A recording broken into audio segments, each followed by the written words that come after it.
नमस्कार दोस्तों, मैं doctor Ashok Kumar SPC government college Ajmer से आज आपके लिए फ़िज़िकल केमिस्ट्री जो हमारा पेपर थर्ड होता है उसमें एक टॉपिक लेके आए हैं स्पेक्ट्रोस्कोपी। ये टॉपिक एक बहुत इम्पोर्टेंट टॉपिक है स्पेक्ट्रोस्कोपी। इस स्पेक्ट्रोस्कोपी के अंदर हम स्पेक्ट्रा के बारे में पढ़ेंगे कि भाई स्पेक्ट्रा किस तरह से प्राप्त होंगे। अलग अलग का जैसे आप सेकेंड ईयर में पढ़ के आए अल्ट्रावायलेट और इंफ्रारेड स्पेक्ट्रोस्कोपी, तो ये कैसे स्पेक्ट्रोस्कोपी हमारे पास आई, क्या इसके रीजंस हैं और किस प्रकार से हमें स्ट्रक्चर डिटर्मिनेशन में ये हेल्प करती है, जो हम पढ़ेंगे। पहले क्या होता था, surface tension, viscosity, refractive index, dipole moment, ये स्ट्रक्चर डिपेंड कंपाउंड्स में काम आते थे। पर अब रिसेंट ईयर्स में एक मोर एक्यूरेट टेक्निक आई जिसे हम स्पेक्ट्रोस्कोपी कहते हैं, जो इस काम के लिए यूज़ होती है। वो काम कौन सा है? Structure of chemical compounds. तो ये स्पेक्ट्रोस्कोपी जो रिसेंट टेक्निक है वो इस काम में आई। अब कैसे आई ये देखते हैं हम। Spectroscopy deals with the transition of molecules under between its energy levels और एब्जॉर्प्शन सुटेबल रेडिएशन। जब कोई सुटेबल रेडिएशन आता है, मान लीजिए कोई मटेरियल है, तो ये इस तरह से एब्जॉर्ब कर लेता है और हमें एक ट्रांजिशन देता है। तो इस तरह से हम कह सकते हैं कि स्पेक्ट्रोस्कोपी में मॉलिक्यूल्स रेडिएशन एब्जॉर्ब करते हैं एनर्जी लेवल से, एनर्जी लेवल का एक एनर्जी लेवल से दूसरे एनर्जी लेवल में जाते हैं, कुछ रेडिएशंस इमिट करते हैं, उसके माध्यम से हम उसका स्ट्रक्चर डिटरमाइन करते हैं। स्पेक्ट्रा के बारे में देखते हैं कि व्हाट इज स्पेक्ट्रा या स्पेक्ट्रोस्कोपी। देखिए, स्पेक्ट्रा और स्पेक्ट्रोस्कोपी, अगर एक बीम ऑफ लाइट पास होती है, जो हमने पहले भी बचपन से पढ़ते आ रहे हैं कि श्वेत प्रकाश की किरण जब एक प्रिज्म के ऊपर आती है, एक लाइट, ये प्रिज्म मान लीजिए, जब एक लाइट इसके अंदर पास होती है तो वो लाइट डिस्पर्स होकर 7 कलर में कन्वर्ट हो जाती है, जिसे हम विबजॉर कहते हैं, VIBGYOR। तो ये डिस्पर्शन मतलब टूट जाती है 7 बैंड्स में, और वो बैंड्स क्या होते हैं? अलग अलग कलर के होते हैं, रेड से लेके वॉयलेट तक।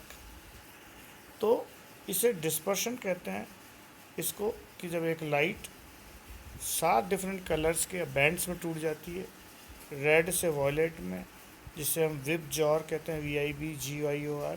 तो इसे हम कह सकते हैं कि ये स्पेक्ट्रा प्राप्त होते हैं, बैंड प्राप्त होते हैं। अब इसे हम विजिबल स्पेक्ट्रम कहते हैं, क्योंकि ये विजिबल रीजन के अंदर होता है। 4000 से 8000 सेंटीमीटर एमस्ट्रॉन्ग मीटर कर दीजिए, एमस्ट्रॉन्ग कर दीजिए इसको, अलग अलग है। जैसे 400 नैनोमीटर्स टू 800 नैनोमीटर्स कहते हैं, 4000 एमस्ट्रॉन्ग टू 8000 एमस्ट्रॉन्ग।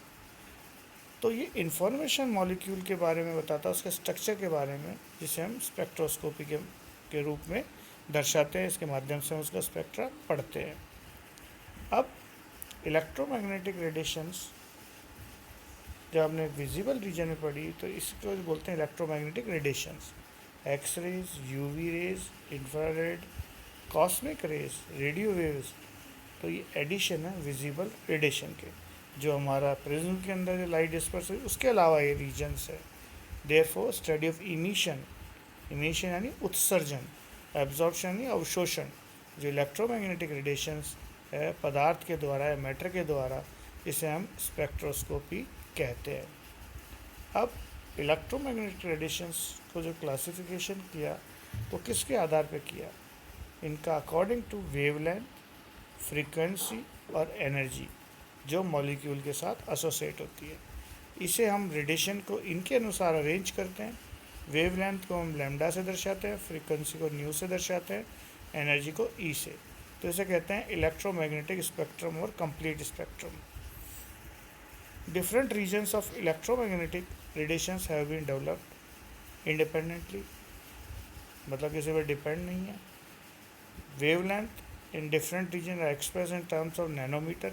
कहीं वेवलेंथ उन रीजन में नैनोमीटर में होती है, मिली माइक्रोन में होती है, या एंगस्ट्रॉम में होती है। Similarly infrared spectra are identified in terms of frequency, IR frequency, जो कि सेंटीमीटर इनवर्स में नापी जाती है। अब इन सब का आधार पे एक प्लैंक्स कांस्टेंट है जो E=h के बारे में बताता है कि रेडिएशन हैविंग लो E=h, जो C/λ। लोअर वेवलेंथ हो या हायर फ्रीक्वेंसी, इसका मतलब एनर्जी ज़्यादा होगी। E is proportional to one upon lambda ज़्यादा होगा, एनर्जी कम होगी। वेवलेंथ फ्रीक्वेंसी ज़्यादा होगी, एनर्जी ज़्यादा होगी। इसी तरह गामा रेज की एनर्जी रेडियो वेव से ज़्यादा होती है। इस प्रकार से दर्शा सकते हैं E=h और C/λ। C=μ/λ,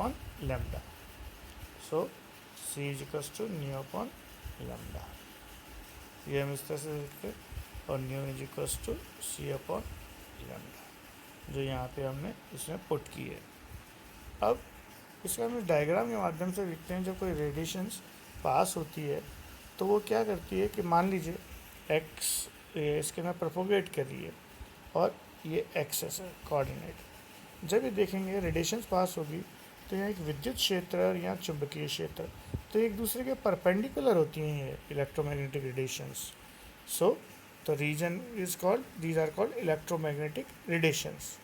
अब जो विद्युत चुंबकीय तरंगों की जो ऊर्जा होती है, जो हमने समीकरण पहले भी लिखा प्लैंक्स कांस्टेंट में, अब इसको हम डिफरेंट रीजन से देख सकते हैं। इसमें इस ग्राफ का हमारे दर्शाने का यही मतलब है कि ऊर्जा घटते हुए क्रम में, यानी ये रेज है हमारी, देखिए स्पेक्ट्रा है, कॉस्मिक या gamma rays, x ray, UV, visible, अवरक्त, इंफ्रारेड, सूक्ष्म तरंगें, माइक्रोवेव और रेडियो वेव रीजन्स। तो ये रीजन्स हैं जहाँ हम दिखाते हैं ये वाले।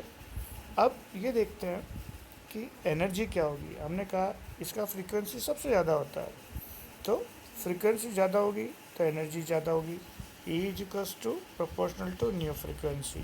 तो इस तरह से इन रेडियो तरंगों की फ्रीक्वेंसी सबसे कम होगी, सबसे ज़्यादा फ्रीक्वेंसी आवृत्ति किसकी ज़्यादा होगी, कॉस्मिक रेज की होगी। इसी तरह वेवलेंथ देखेंगे तो बढ़ते हुए क्रम में जो तरंग दैर्ध्य है वो सबसे ज़्यादा रेडियो वेव्स का होगा।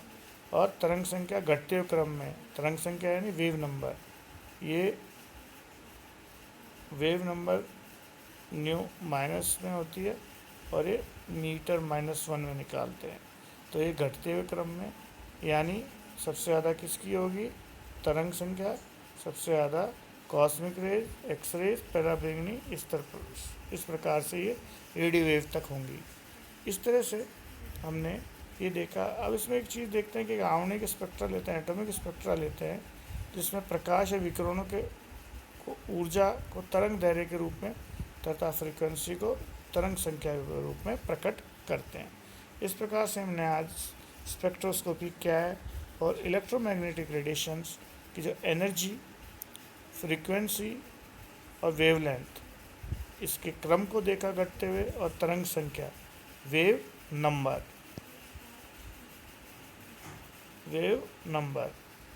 तो इस प्रकार हम नेक्स्ट क्लास के अंदर अब इसके आगे पढ़ेंगे। धन्यवाद।